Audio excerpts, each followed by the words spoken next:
Hi, this is Ike from Groovy Entertainment. Today we got another book on tape to play for you. Today's book is The Big Bunny and the Easter Egg from 1982. So let's get started.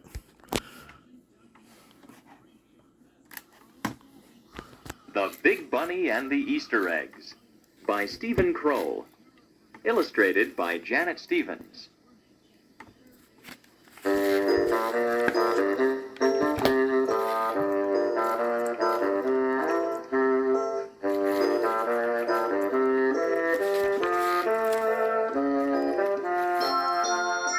Wilbur was very big and very tall. He had great big ears and great big feet. And that was why he was chosen to be the Easter Bunny. He was strong enough to carry lots of baskets of Easter eggs. His legs were long enough for him to cross a road in a single hop. And because he delivered his eggs the night before Easter, he never had to worry about being seen. Everyone knows you're not supposed to see the Easter Bunny. This Easter, Wilbur had done all his work early. He'd woven lots of new wicker baskets. He'd dyed the Easter eggs and painted them with pretty designs. He'd made lots of jelly beans and chocolate candy. Everything was ready to deliver. Only on Easter Eve, Wilbur got sick. His head was stuffed up, and his nose was runny.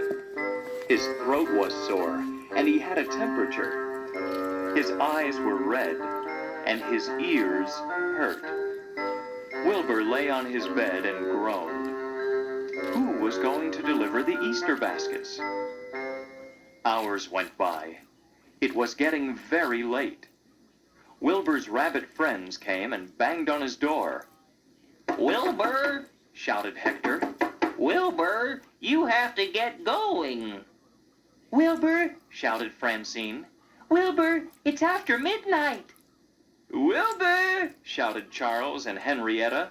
"Wilbur, if you don't go soon, the children won't have any Easter eggs." "I know," moaned Wilbur, "but I can't get up. I'm too sick." Wilbur's friends banged on the door some more, but Wilbur felt too awful to listen. He took some more medicine, rolled over, and fell back asleep. Charles and Henrietta talked things over with Hector and Francine. Something had to be done. If Wilbur wasn't going to deliver the Easter eggs, they would have to deliver them for him. Hector and Francine loaded themselves up with Easter baskets. Charles and Henrietta did the same.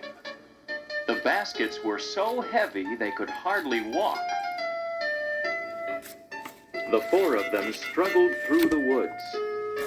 "Hector," said Francine. "Hector, I can hardly see."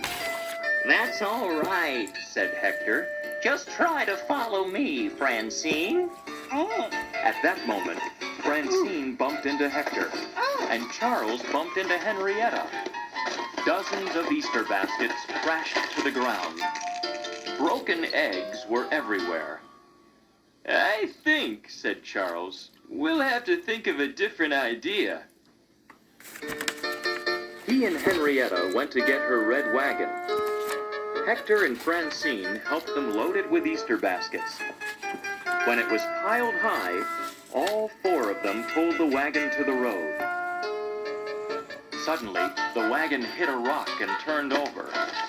The Easter baskets were scattered everywhere. "I don't think we can do this," said Hector. "Soon it will be morning," said Charles. "We'll have to make Wilbur get up," said Henrietta. When his four rabbit friends got back to his burrow, Wilbur was still asleep. As they pounded on his door again, he opened one eye. "Wilbur!" shouted Charles. "Wilbur, you have to deliver the eggs yourself." "Wilbur!" shouted Francine. Wilbur, there isn't much time left.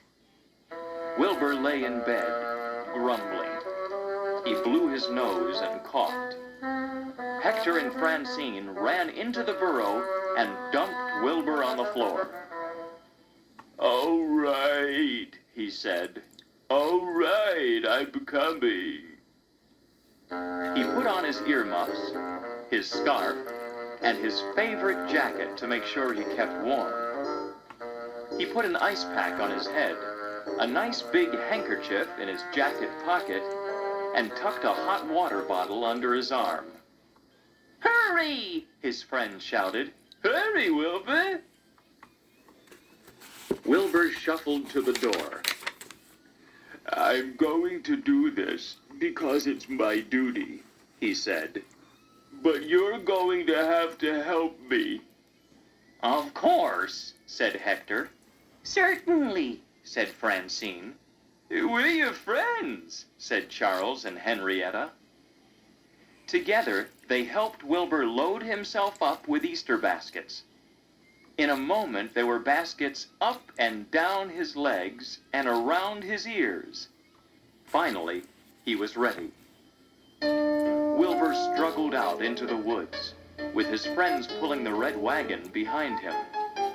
He knew he'd have to hurry. It was almost daylight.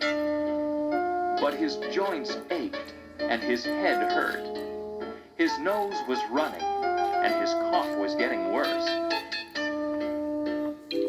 He thumped up to the first house. Everyone was fast asleep. He left 2 baskets of eggs on the front doorstep. So far, so good. At the next house, he crept inside and left a basket by a little boy's bed. When he got outside, the sun was rising, and a paper boy was cycling into the drive. Wilbur froze. He was much too tired to run. The boy was sure to see him. At that moment, Francine jumped up and grabbed the newspaper out of the boy's hands. She tossed it to Hector, and the 2 of them thumped off across the yard. "Hey!" yelled the boy. "Come back with that newspaper!" And he ran after Hector and Francine, allowing plenty of time for Wilbur to escape. When the group was back together, and Wilbur had caught his breath, he thanked Hector and Francine for saving him.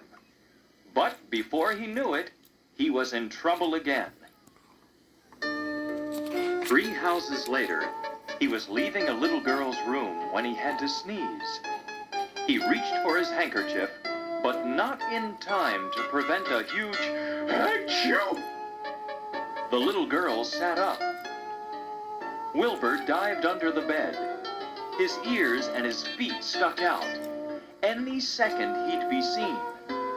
Then Charles and Henrietta pulled the covers over the little girl's head. Wilbur jumped up and ran out of the house. That had been close. But Wilbur's troubles were not over. "Hurry! Hurry! Hide behind that tree!" shouted Charles as a woman and her dog began to chase him. "Hurry! Hurry! Jump into that bush!" shouted Hector as he and Charles distracted a policeman. "Quick! Under that sheet!" shouted the 4 bunnies as a man reached out to pick up his milk. With so much hiding and diving to do, Wilbur left a lot of his baskets in very odd places. But finally, they were all delivered. Wilbur was so tired he fell asleep. His friends had to pull him home in the red wagon. When the children started looking for their Easter baskets, they found them under bushes, on fence posts, and hanging from trees. It was the strangest Easter they'd ever had, but they didn't mind. Easter had never been so much fun.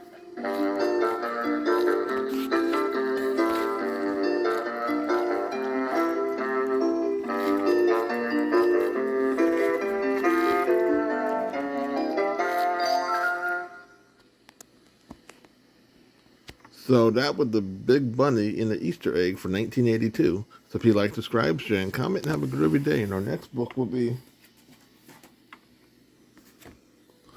The Little Boy and a Big Horn.